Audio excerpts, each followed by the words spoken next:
जय हिंद साथियों। Antyodaya civil service academy में आपका स्वागत है। आज हम बात करेंगे भारतीय राज्य व्यवस्था के एक महत्वपूर्ण टॉपिक वित्त आयोग की। आइए जानते हैं क्या होता है वित्त आयोग। इसे हम ऐसे उदाहरण से समझते हैं कि जिस प्रकार एक परिवार को घर चलाने के लिए तथा एक सम्मानजनक जीवन जीने के लिए पैसों की आवश्यकता होती है, ठीक उसी प्रकार सरकारों को भी देश चलाने के लिए पैसे की आवश्यकता होती है।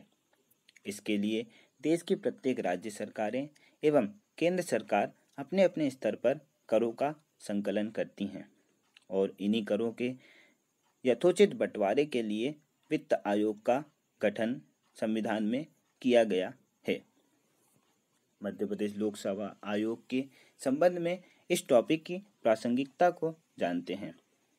मुख्य परीक्षा के सिलेबस में द्वितीय प्रश्न पत्र में इकाई 3 में भारतीय संविधान के 73 एवं 74वें संशोधन के संदर्भ में जन भागीदारी एवं स्थानीय शासन का वर्णन है।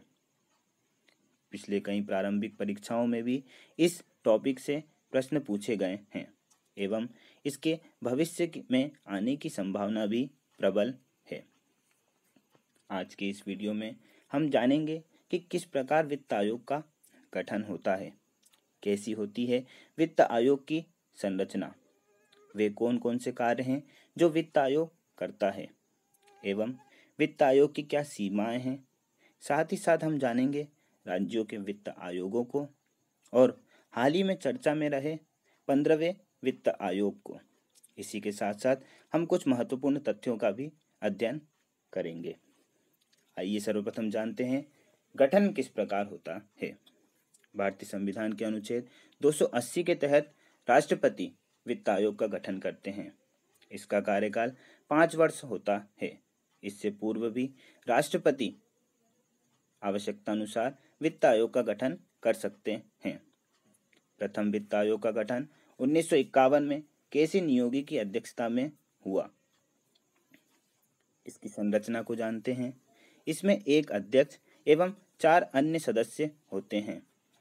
अध्यक्ष बनने के लिए योग्यता की बात की जाए तो अध्यक्ष का सार्वजनिक क्षेत्र में अनुभवी होना आवश्यक होता है।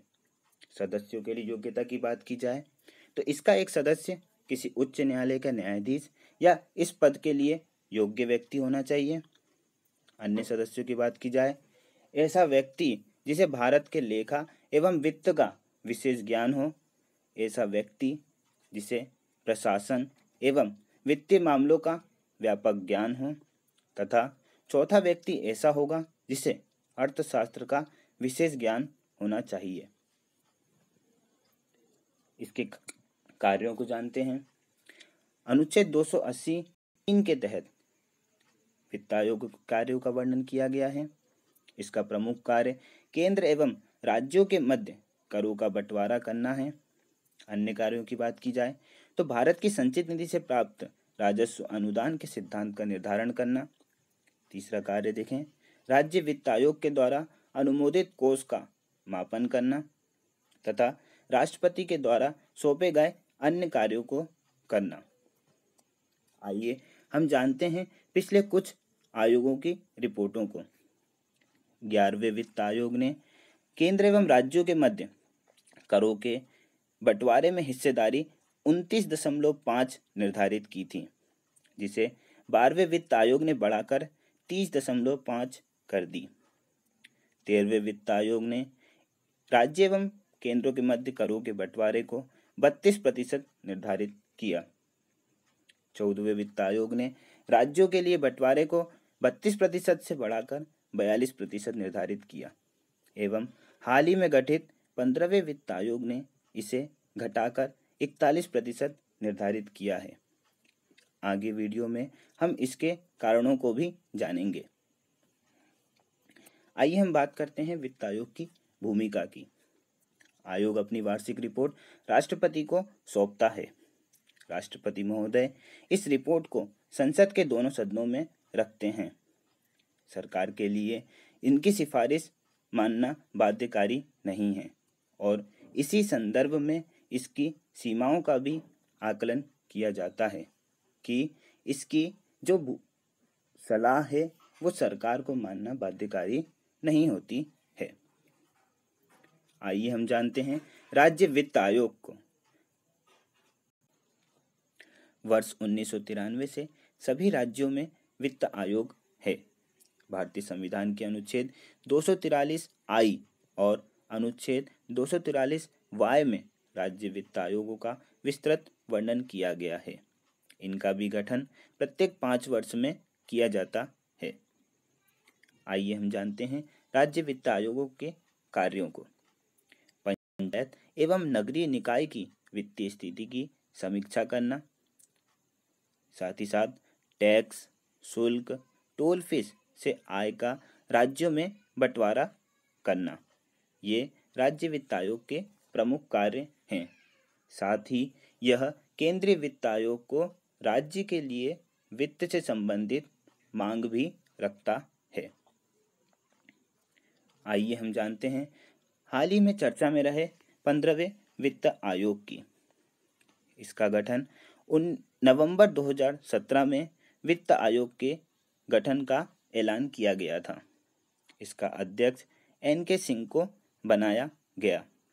इसका कार्यकाल 2020 से 2025 तक रहेगा। यह चर्चा में क्यों रहा? 2020 एवं 2021 के लिए इसने अपनी अंतरिम रिपोर्ट संसद में प्रस्तुत की है।